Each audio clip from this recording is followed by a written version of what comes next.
ഹരേ കൃഷ്ണ. ജ്യേഷ്ഠമാസത്തിലെ വെളുത്തപക്ഷ ഏകാദശിയാണ് നിർജ്ജല ഏകാദശി എന്ന് പറയപ്പെടുന്നത്. ഇതിന് ഭീമസേനി ഏകാദശി എന്നും ഭീമേകാദശി എന്നും പേരുകളുണ്ട്. വേദവ്യാസന്റെ നിർദ്ദേശപ്രകാരം ഭീമസേനൻ ഈ വ്രതം അനുഷ്ഠിക്കുകയും സാഫല്യം നേടുകയും ചെയ്തു. അതിനാലാണ് ഈ പേരുണ്ടായത്. ശാസ്ത്രങ്ങൾ പറയുന്നത് ഈ ഏകാദശി വ്രതം മൂലം ദീർഘായുസ്സും കൈവല്യപ്രാപ്തിയും ഉണ്ടാകുമെന്നാണ്. ഈ ഏകാദശി ദിവസം ജലപാനം പോലും അരുത്. അങ്ങനെ ഈ ഒരു ദിവസത്തെ വ്രതം കൊണ്ട് വർഷം മുഴുവൻ 24 ഏകാദശി വ്രതം അനുഷ്ഠിച്ച ഫലം ലഭിക്കും. ജ്ഞാനേന്ദ്രിയങ്ങളെയും കർമ്മേന്ദ്രിയങ്ങളെയും മനസ്സിനെയും തികച്ചു ഈശ്വരാഭിമുഖമായി നിയന്ത്രിച്ച് നിർത്തുകയും നാമജപത്തിൽ മുഴുകുകയും വേണം. ഈ വ്രതാനുഷ്ഠാനത്തിന് ശേഷം ദ്വാദശിയിലെ ബ്രഹ്മമുഹൂർത്തത്തിൽ തന്നെ എണീറ്റ് സ്നാനം, വിഷ്ണുപൂജ, കഴിവനുസരിച്ച് ദാനം, സജ്ജനങ്ങൾക്ക് ആഹാരം നൽകുക ഇവ ചെയ്യണം. ഷോർട്സ് വീഡിയോ കാണുന്നവരാണെങ്കിൽ വിശദമായ വീഡിയോ ചാനലിൽ അപ്ലോഡുണ്ട്, ദയവായി കാണുക. ആദ്യമായിട്ട് കാണുന്നവർ വീഡിയോ ലൈക്ക് ചെയ്യുകയും ചാനൽ സബ്സ്ക്രൈബ് ചെയ്യുകയും ചെയ്യുക. നിർജ്ജല ഏകാദശിയുടെ കഥ ഇങ്ങനെയാണ്. ഒരിക്കൽ ഭീമസേനൻ വ്യാസഭഗവാനോട് പറഞ്ഞു, ഭഗവാനെ, ജ്യേഷ്ഠനും അർജുനനും നകുലനും സഹദേവനും അമ്മയും ദ്രൗപദിയുമെല്ലാം ഏകാദശി വ്രതം ഉപവാസം അനുഷ്ഠിക്കുന്നുണ്ട്. എന്നോടും അങ്ങനെ ചെയ്യുവാൻ പറയുന്നു. എന്നാൽ എനിക്ക് വിശപ്പ് സഹിക്കുവാൻ പറ്റുന്നില്ല.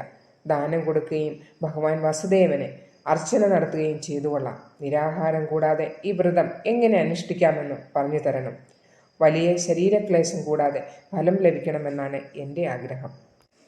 വ്യാസഭഗവാൻ മറുപടി പറഞ്ഞു, നീ സ്വർഗലോകം ഇഷ്ടപ്പെടുകയും നരകം വെറുക്കുകയും ചെയ്യുന്നുവെങ്കിൽ 2 ഏകാദശി വ്രതങ്ങളും അനുഷ്ഠിക്കണം.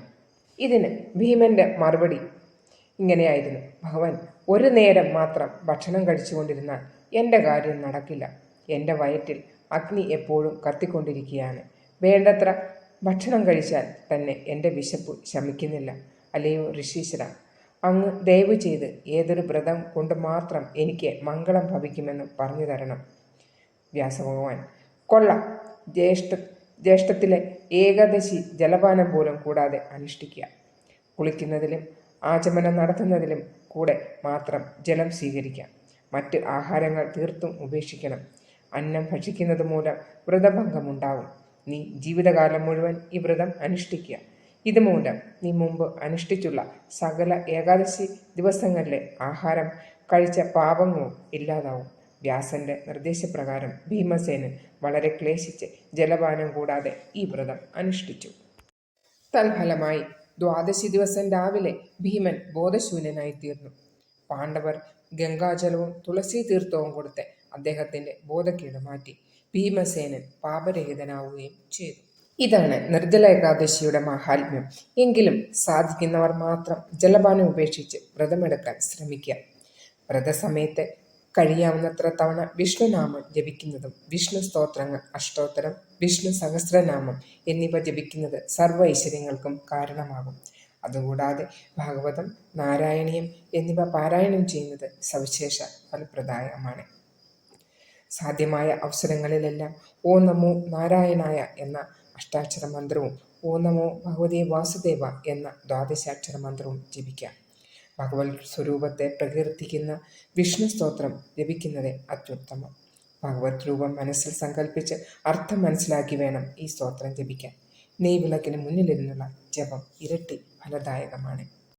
ഏകാദശി തിഥി തുടങ്ങുന്നത് ജൂൺ 6-ാം തീയതി രാവിലെ 2:15 ഏകാദശി തിഥി അവസാനിക്കുന്നത് ജൂൺ 7 രാവിലെ 4:47 അപ്പോൾ നിർജ്ജല ഏകാദശിയുടെ വ്രതം എടുക്കേണ്ടത് ജൂൺ 6-ാം തീയതി വെള്ളിയാഴ്ചയാണ്.